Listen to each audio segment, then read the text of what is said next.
Heya Cryptozens, it's 10 p.m. Pacific time. My name is Nikodemus, and welcome back to the Crypto Overnighter, where we take a nightly look at the crypto, NFT, and metaverse space. And keep in mind, nothing in this show should ever be considered financial advice. It's 10 p.m. on a Monday, folks, December 26th, 2022. You know how urban legends are cautionary tales? Babysitters, take care of your children, or a bad man is going to get them. Things like that. Well, that's what's going on with the fall of FTX, except for the concern is both valid and real. It's being seen as a warning for the need for more careful regulation by the public and private sector players in the United Kingdom. The Bank of England's Deputy Governor Sir John Cunliffe recently gave an interview to Sky News in which he emphasized the need for increased protection for investors in the UK who want to invest in cryptocurrency markets. He emphasized that people who want to use or invest in cryptocurrencies should have a structure in place that provides consumer protection and integrity similar to that of conventional financial markets.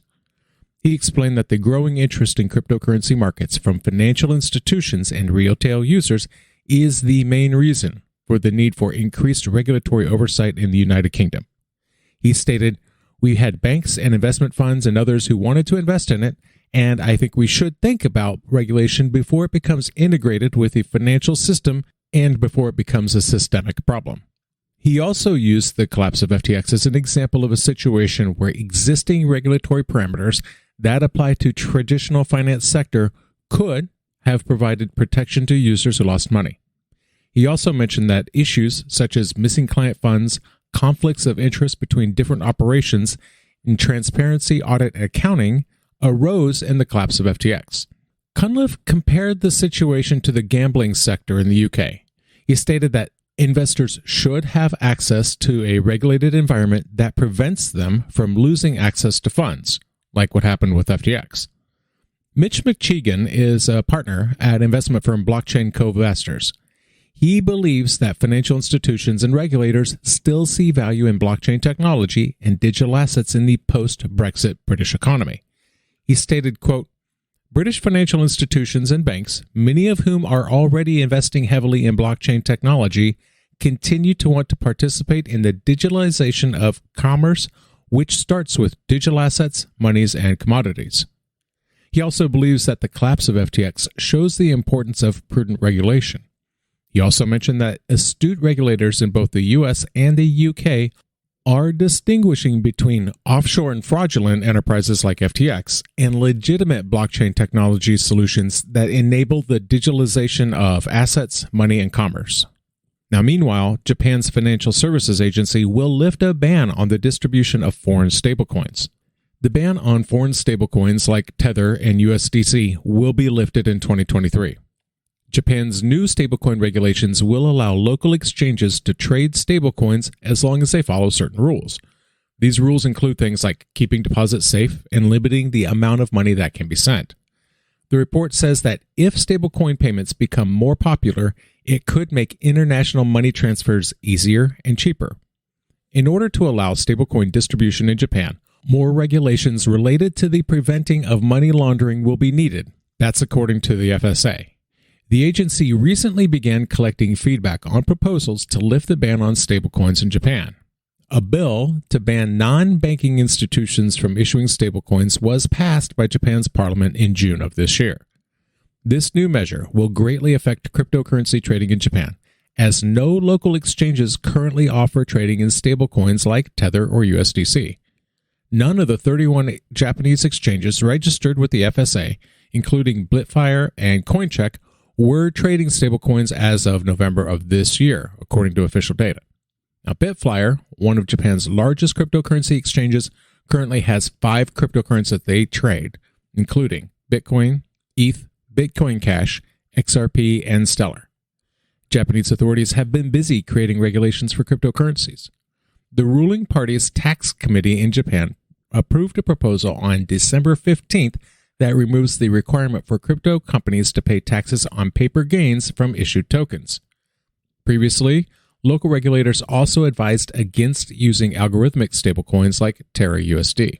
And it seems like crypto winter is hacking season, because we do have some hacking news for you. First off, we have Defrost Finance. They're a decentralized finance protocol. They announced that they were hacked on December 23rd. PeckShield claims that the hack may have been a rug pull that resulted in the theft of $12 million.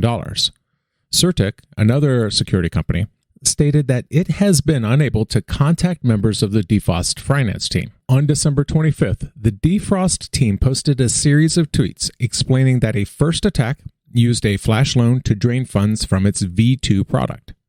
They said a second, larger attack exploited the owner key on its V1 product. The protocol, which provides leveraged trading on the Avalanche blockchain, did not disclose the amount of funds that were taken. PeckShield's analysis shows that the attack on Defrost Finance involved the use of a fake collateral token and manipulated pricing. Defrost Finance has about $13 million in locked funds in recent weeks, according to DeFi Llama data.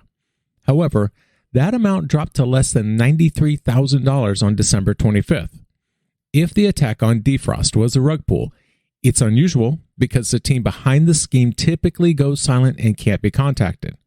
However, Defrost Finance announced that the attack and stated in a tweet that it is willing to negotiate with the perpetrators for the return of the stolen funds, which usually that's something you don't do if you're doing a rug pull. Despite this, efforts to reach Defrost Finance through Twitter were unsuccessful because direct messages have been disabled on the account, which is strange because they're asking for info. On December 26th, Certic tweeted that it tried to contact multiple members of the team but received no response. An accompanying graphic stated that Certic confirmed Defrost Finance is an exit scam. DeFi Yield is a company that provides a security layer for smart contracts to help investors avoid scams and hacks. They said that it conducted an audit of Defrost Finance 1 year ago and identified the smart contract vulnerability that was used in the hack. On December 26th, Certic issued a warning stating that Defrost Finance had suffered an exit scam. This warning came just as Defrost announced that the hacker involved in the V1 hack, but not the V2 hack, returned the funds. Certic stated that it had seen an exit scam on Defrost Finance on December 24th and that it had attempted to contact multiple members of the team but got no response. The team behind Defrost Finance, by the way, is not KYC'd, but Certic is using information that it has to assist authorities. Immediately after the exploit, PeckShield also issued a warning, stating that the operation was a rug pull. PeckShield claimed to have community intel warning about the rug pull of Defrost Finance and that its analysis showed a fake collateral loan being added and a malicious price oracle being used to liquidate current users. The loss is estimated to be greater than $12 million. Defrost has offered to negotiate, sharing 20% of the funds in exchange for the bulk of the assets returned, and they have called on the hackers to contact them as soon as possible. But they've got messages blocked on Twitter, so I don't know what's going on there. Now, after posting an Ethereum wallet address on its social media page, nearly $3 million worth of digital assets had been transferred to that address. In a Medium post published later, Defrost explained that the V1 hacker returned the stolen funds to an address controlled by the project developers. Defrost stated that it will soon start scanning the data on-chain to identify the rightful owners of the assets and will return them accordingly. The process may take some time because different users had varying proportions of assets and debt, but it will be concluded swiftly. In other hacking news, thieves have stolen approximately $8 million from the Bitkeep wallet. Bitkeep users reported that their funds were being transferred without their permission. The Bitkeep team confirmed that some package downloads have been hacked and installed with code by the attackers, which means if your funds are stolen, it may be because you downloaded or updated an unofficial released version that was hijacked. The Bitkeep team told its users to transfer their funds to a wallet from official sources like Google Play and the Apple App Store. They also suggested using new wallet addresses because previous ones may have been leaked to hackers. The team asked affected users to submit relevant materials through a Google form to help with the investigation. One suspected hacker's wallet has more than $5 million in digital assets. Although the final amount stolen is not yet known, over $8 million in Tether, DAI, Binance Coin, and Ethereum have been stolen so far. Hackers are still transferring the funds to multiple wallet addresses. The Bitkeep wallet suffered an exploit on October 17th, with the attackers stealing $1 million of Binance Coin. The exploit occurred through a service that enabled token swaps. The wallet company suspended the service and promised to reimburse all affected users. Members of North Korea's Lazarus Group have launched a massive phishing campaign targeting people who invest in NFTs. The hackers used almost 500 fake domains to trick their victims. Slowmist is a blockchain security company. They published a report on December 24th. This report showed how North Korean Advanced Persistent Threat Groups, or APT groups, tricked people who invest in NFTs into giving up those NFTs. The hackers used fake websites that looked like different NFT platforms and projects. Some of the fake websites were made to look like a project related to the World Cup, and other fake websites pretended to be places like OpenSea, X2Y2, and Rarible. Slowmist said that some of the fake websites offered, quote, malicious mints. That this means that they tricked people into thinking they were creating a real NFT by connecting their wallet to the website. In reality, the NFT was fake. The victim's wallet was left vulnerable to a hacker who could then access it. Slowmist's report showed that many of the phishing sites use the same IP address. For example, 372 of the NFT phishing websites used one IP, and 320 NFT phishing websites used a different one. This report also said that the phishing campaign has been happening for several months. The earliest registered domain name was created about 7 months ago. The hackers used other tactics to fish for information. They recorded visitor data and saved it to external sites, and they linked images to targeted projects. Once the hacker had the visitor's data, they would then run attack scripts on the victim. This gave the hacker access to the victim's access records, authorizations, and use of plugin wallets. They could also see sensitive information like the victim's approve record and SIG data. Once the hacker has this information, they can access the victim's wallet and see all of their digital assets. Slowmist said that this is just a small part of the problem.